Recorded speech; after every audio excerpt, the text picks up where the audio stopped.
and welcome to King Arthur and Lady of the Lake. Backing up, we are doing back-to-back recordings today. So we've just finished our discussion around understanding love through the eyes of the feminine. And now we're doing the back-to-back of understanding fear as it lies through the eyes of the masculine. And what I mean by that, Michael, before he's already pumped. He's already pumped. What I mean by that is context, just for context, right? For everybody, it's been a week has passed, right? Right.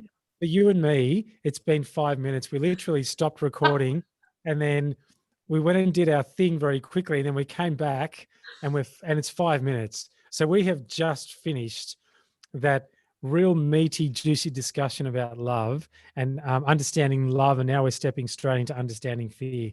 So yeah. And we're talking about it through the feminine and through the masculine. And so last week, 5 minutes ago, what we came with is that kind of the embodiment of love and understanding love comes from falling into the softness, the compassion, etc., which is feminine traits. So what interests me with this and why I kind of came up with this concept when looking at these titles to discuss was if the masculine traits are bravery, courage, like that dedication and action and heroism, then obviously then an affront to the masculine is to fear. We need the masculine to face fear because that's probably all of the qualities that the masculine holds we need to embody to face fear. So I just wanted to talk about fear through the embodiment of the masculine and how if feminine trait helps us embody love, then how does the embodiment of the masculine help us with fear? Okay, so for anybody that watches us all the time, even now, when you're talking, Helen, I've got my notebook here and I'm writing things down because we go off on so many tangents and we drift off into so many different places that I always want to be able to remind myself to come back to something that I think is important. And so if you see me coming down here, it's not because I'm ignoring Helen, it's because I'm writing a note and I'm actively listening and engaging and I'm fully present. So sure. what I wrote down here was I might say, I will say that I think fear can be expressed from a masculine perspective and a feminine perspective, and I'll explain to you why. I would say that the shadow of courage, the opposite of courage in a man, in the masculine, is inadequacy and incompetence. And so when the masculine feels that it wants to be courageous and face some sort of a threat, I'm not sure that there's a fear necessarily around the threat, but I think it's more of perhaps a fear of inadequacy or incompetence around being able to meet that threat or meet that challenge adequately. Does that make sense? So when we talk about understanding fear, I think fear has many elements and fear has many, there's many angles to fear. It's not just this one word fear. We talked in the last one about understanding fear, that there are so many different words, for love, for love in other languages and other cultures. And I wonder if the same is true for fear. Because when we talk about fear, it's like we're afraid of something. We're being overly cautious. The shadow might be procrastination and avoidance, right? And so because there's some underlying energy that we feel inadequate to the task. And what's interesting is that there actually is only one word for love, like we chatted about. However, there are so many words for fear. Terror, frightened, fear, scared. Yep. There is hundreds, I'm sure we could find, of ways of expressing fear. We are more than we are with love. Yeah, that's interesting, isn't it? Because we are conditioned to be afraid, aren't we? Yes. We're conditioned to be afraid. And if we have a look at our media, our social media, for instance, and our mainstream media, there's very little on there that promotes love and feelings of well-being. It's all about fear and perpetuating more and more of it in society. And even Mm. here in Melbourne, over the last little while, we've had our premier here talk about this wicked, wicked virus. And he uses words like wicked, and it's fearful, and we have to be scared, and we've got to be afraid. And there's all this stuff in media all over the place. Mm. Mm. But Yeah. we don't see expressions of love, do we? No. And so we're And what's trained almost to be afraid of everything. and what's interesting, when we see love, people are cynical, or like that, it's an eye roll of like, oh God, we're less Yeah. able to deal as a society with the depth Yep. of love and the feminine than we are Mm, with fear, which, because when you talked about procrastination, inadequacy, and all of those things, absolutely. And it's the same for women who are dealing with a fear. You fall into all of those. And that's where I think that, understanding fear, if is comes from the embodiment of the masculine, because we need to then action. We need to be our own hero in the story when we're facing fear. We need to then mm. have courage, bravery, and to pursue, to have dedication, which are, of course, that beautiful masculine mix. And when both women and men can embody that, then we can actually handle fear. I want to take you back hundreds of thousands of years, Helen, to when we were all living in caves. And women women would be at the mercy of men usually, and their ability to protect against whatever threat there was out there. And so and so I think there's an aspect of that that hasn't gone away in our society. I think there's an aspect of that which still exists. And so females seek security, stability, and safety, right? I think we all do, really. People seek that. But in the context of a male female relationship, for instance, would you say that the feminine, the powerful feminine within a woman, would seek sec- security, stability, and safety with a man? Oh, I would hope so.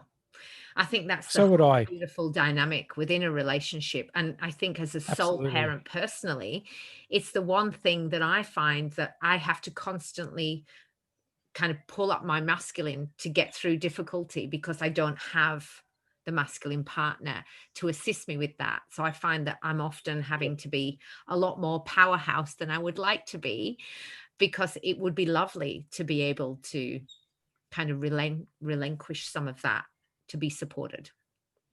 And that Okay. doesn't make me by any means weak or, Of course not. watery and all of that kind of stuff. It actually is me being totally comfortable in my womanhood. Yep. Which is very powerful, right? Because there's so much strength in the feminine, in a woman that is comfortable embodying that at a deep level, which you are. And Mm. so I wonder then, because I don't like, and this might be my own unconscious bias, if you like, but I don't like it when we label things as um, inherently masculine or inherently feminine, because I think that we have the capacity to embody everything in a truly integrated way, like we were talking about in the last episode. And so I think that a feminine fear, perhaps within women, could be a loss of that security and stability and safety. And so when we talk about fear in the masculine, and we associate that with the opposite of courage as a masculine trait, I think that we should also think about the fact that the feminine can also engage in feelings of fear when the security, stability, and safety isn't there, or there's a threat of losing that. What would But you you're say? misunderstanding what I'm saying. because I'm actually not saying the opposite of the masculine traits are fear. I'm saying that when, as a masculine or a feminine, as a woman or a man, when we face fear, Mm. the traits that we employ within us To get through it is to courage. get through it Yeah, got is it. the masculine trait. Like when I was talking about understanding love, it's not that I don't think men love. I think that when you're hit with difficulty of love and you need to really understand it, Mm. that we need to go to the feminine traits to embody and achieve great love. I think the feminine has some really powerful, courageous attributes to it as well, because in order for the feminine to be that trusting of the powerful masculine, both within themselves and within, for instance, the man that they might be with, they have to be able to hand over feelings of security, safety, and stability to that part of themselves or to the man in their life, for instance. And I think that's courageous, wouldn't you But say? that's trust. That's true love. That's trust, love. It's surrender. It's much more surrender than courageous. So for a woman, well, I'm speaking personally about my belief. Yep. I believe that there's a surrender Mm, of a woman, which is in the softness, yep. which is the You don't nurture think of the that mother, takes, and the you don't think that, sensuality of a woman, because there's incredible fire and power in the sensuality of a woman and mhm. the enchantment and the beauty of a woman. That's where that real kind of wow power is. For women, I feel that the women power that is really emulated from women is a sexual energy. It's really that's a real powerful energy that if a woman really surrenders into that, then the man kind of comes right up and goes, oh my god, I have this enchantress that I'm protecting, and sensual, beautiful, gorgeous woman. So that's where I see the interchange there, the surrender from the woman into the man, which of course then is in traditional relationships. But I don't see that as courage so much as surrender. I mean, look, courage, you have to be courageous to surrender for Surrender, sure. especially because that's a really vulnerable place for a woman to put herself in. Mm. Um, yeah. But it's easier for a woman to do that because we already come from softness and compassion than it is for a man. Mm. So Okay. I think it's quite difficult from, I mean, a man to kind of surrender into something, you're almost surrendering power, Yep. which is a very, very different energy. Mm. So if we start talking more deeply into understanding fear and then the shadow of fear, what's the shadow of fear from your perspective? Well, fear is then in how it plays out. So again, referring to understanding love, the Yep. kind of shadow of that was then in the wrath and in the kind of, the rejection. So therefore the the And those real revenge. narcissistic tendencies as well, Yeah, and and all of that. ownership. Whereas Yep. the when we look at fear, we're really looking at then the attributes of that, which you spoke into, like the procrastination, the Mm. personal beat up, that kind of absolute mind hammering, the Yep. self-abuse, Mhm. addiction, all of the kind of traits that go along with avoidance and not showing up to the fear. It's the Yep. run. It's the run in Yep. the other direction is the kind of shadow of it. Mm. It's the inability to face it and then falling into the distraction of what keeps you away from that. As opposed to understanding that the fear is there and using the fear as a vehicle towards, as you were talking about earlier, courage and strength to move through the fear, into something that looks like perhaps overcoming, conquering the fear, Mm. You have to be your own hero. achieving the thing. Yep. Mm, yeah. So you become your own hero, don't you, when you overcome fear? Yep. You do. And that's the heroism or the hero. It's kind of that whole, you know, like I face my fears, and man or woman standing there with the kind of spear or the sword or whatever, and at the end of battle. Mm. And that is that embodiment, I think, which is masculine trait, which I think Yep. is so integral to showing up constantly in the face of adversity. Yep, agreed. And it speaks very deeply into the hero's journey, doesn't it? Joseph Campbell's hero's journey, Mm, around how the hero is actually not always, he doesn't start off as a hero. He or she starts off as a very um, confused, almost fearful character in his or her own reality, and understands that he or she doesn't fit into that reality anymore, and knows that there's something else mm, for them to go off and experience. However, they need to lose everything, and their worst fears need to actually come true and become a reality in order for them to step into courage, accept the call to adventure, go on their hero's journey, and then overcome one threshold guardian after another, which they face fear along every step of the path along the mm, hero's journey, and they learn how to overcome that with courage and strength, and they find a mentor along the path as well, and they continue on until they conquer all of their threshold demons, um, and get to the end of their hero's journey, and then become almost the hero to the people who haven't even started their hero's journey yet, and then they become the mentor.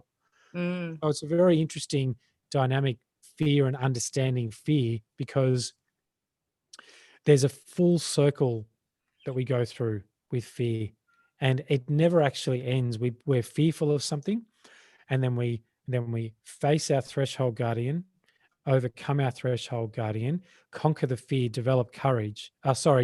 Conquer the fear by embodying courage, and then developing strength after we've conquered our fear. So then next time when a fear comes around, we have cells of recognition for the experience of being able to overcome the fear with strength. So, what does courage even look like if somebody's listening and saying, well, I'm going through something and I'm frightened to death? And we're saying, embody some of the masculine traits of courage Yep. and be your own hero. Mm. What does, if we were to break courage down into other words, what would that Yep. look like? Self-belief, self-assuredness, uh, confidence. We might break courage down into those three things at the very least, if there's not more, because in order to feel courageous, we have to understand that there is something within us that can overcome, no matter how remote the possibility is. We have to understand that we have a level of resilience and resourcefulness within ourselves. I'm just coming up with other words now, to help us to embody the courage that we need. And then when we start to connect with that courage within us, we develop strength to step into the courage. And then when we do that from a place of resourcefulness and resilience and self-belief and self-assuredness, then that's when we will overcome. Yeah. Yeah. Mm. So I think So, they're the elements of courage, I think. mm, mm. So it really is that kind of battle stance, isn't it? It really is. It's thrusting our sword into the ground, Mm, mm, taking a stance and going, no, I can do this. mm, No, I mm, can do this. And if we understand fear really, really well, then we understand. And you were so right when you introduced this at the very beginning. Fear and courage are so intimately and intricately linked that they almost can't exist without each other, mm, right? mm, Almost. And when you weave in strength to all of that as well, it's almost like we have fear, courage, and strength in whatever order they come in.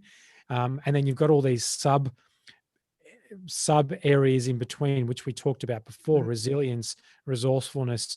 Um, what are the other words that I used? Um, Helen, were you listening to me? I was listening, but I'm actually I'm really interested in, how we were talking about the breakdown of kind of where the missing parts of the feminine are in men in our society, that there's this kind of like the imbalance of feminine. And I know that How did we get here, Helen? there's an over embodiment of masculine now in the feminine, in the woman. Yes. Yep. So then what do you think that looks like? So if men are to, my kind of call, I suppose, my call to arms, so to speak, is Yeah. that we as genders, as humans, as people, embody both energies, and that we try to balance them, to use them for what they're intended. And so the imbalance in patriarchy and in that kind of stoic masculine, that stoic man, is the absence of feminine, the total absence of feminine. Yep. And so then with women, then being in the kitchen and being kind of, overridden and not able to do things and being told what to do, that's kind of the presence of the feminine without the masculine within women. So now I'm calling in that thing of like, to really understand love, we need to embrace the feminine and to bring that back into the patriarch and to bring that back into our men in healthy doses. And for women, I'm also calling on the same, that we embody more feminine into ourselves and bring that back. What do you think is the right balance of masculine for women?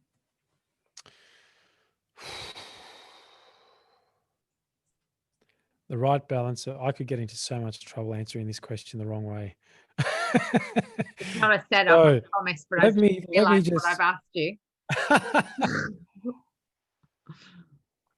the right balance of masculine in women.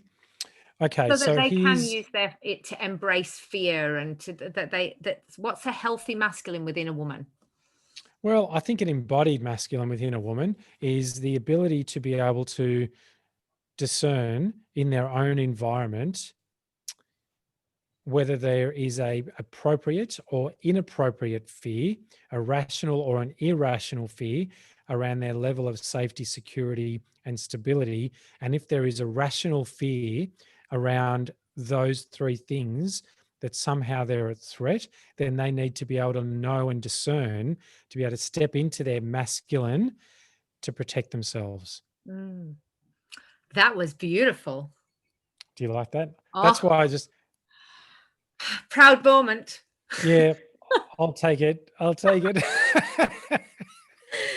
Because you're absolutely right, like that is really what a really nice embodiment of the masculine is within. Because I notice when we don't face fear, for example, as women, if we don't face fear, we can tend to become introverted, or we don't go out much, or we're kind of, we're not fulfilling our own dreams, we're just living through our children and all of the kind of which is great if that's actually what you want to embody. But for a lot of women, it's because they're afraid of not being good enough in the workplace, or then afraid of not being beautiful enough, or they're afraid of, it's the fear. So if they're operating from a place where it's not true happiness for them, they're just not doing it because they're afraid, that's the woman who has not embodied enough masculine to overcome their fear.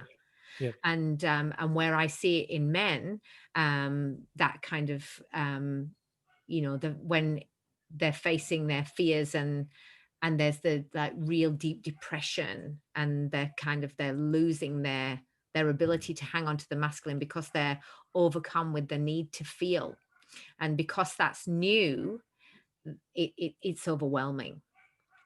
So if I were to ask you the same question for a man, what would be your answer? So the question is, what is the best embodiment? Can't remember the way you actually asked your question, but what's the best embodiment of the feminine in a man? I believe the best embodiment of the feminine would be to be able to witness their emotion without feeling the fear from the masculine around feeling the emotion, and to witness it and to allow it without judgment and without all of the other traits, and then to be able to express that by using the courage and the bravery that you need to be able to speak into those areas and to be able to hold those too. So when you're able to talk into the emotion and the fear, when it's at a really nice balance, then you don't get lost in that journey. You're able to then be embodied to use the traits to overcome the fear of the emotion, because we only ever really lose ourselves in emotion when we're really afraid of them. So how do we deal with this? How do we deal with that? It's just too much. It's too scary. It's too hard. Whereas to face the fear of the emotion, so you've got that really nice balance to be able to witness it, see it, have it, allow it, but then use all of those beautiful traits to be able to carry you through. Mic drop, Helen. Is that a proud moment too? Yeah, you can have that. That was a proud moment. Woo! That's okay then. Do you know the topic for this discussion was understanding fear? And if we look at that in the context of pretty much everything that we've talked about so far in this whole series of talks that we've done, discussions that we've had, if we look at underlying all of this is actually fear of feminism, fear of masculinity, fear of gender roles, gender shaming, all the stuff that we've talked about, fear of the shadow, fear of rejection, fear of external validation, all this sort of stuff, right? When we start to look at this and if we really start to bring all of this in, underlying all of these labels, all these unconscious biases, all these issues that we have in society that you and I have touched on briefly, and to be clear, all of our discussions have been just a very short foray into all these different subjects, which we're opening up for more, more full discussions later on at some point. We could really break all of this down as understanding, if we understood fear and what was underlying all of this and the shadow to all of it, if we understood it and we could embody it and integrate that, if we could integrate that fear in such a way that is very embodying, then we wouldn't have half of the issues that we do in our society. Especially if we embodied understanding love at the same degree. At the same degree, absolutely. If we have that beautiful balance between the two, can you imagine the society that we would live in? Yeah. To be able to operate from a place of compassion and love and belief that, everybody else is doing their best, but then to kind of have boundaries and not be afraid of what that looks like, to be able to move forward, to be able to acceptance, tolerance for ourselves and each other. Wow. Yeah. Wow, there's utopia. I was just about to say, we've created utopia, right? We have. On King Arthur and the Lady of the Lake. We've solved the world's problems right here. Helen, right here, we've solved them. Yeah. It's so interesting, isn't it? I just love these. When I was thinking about this topic, I was like, there's really something in this, especially when I started to think about it a lot among masculine, feminine.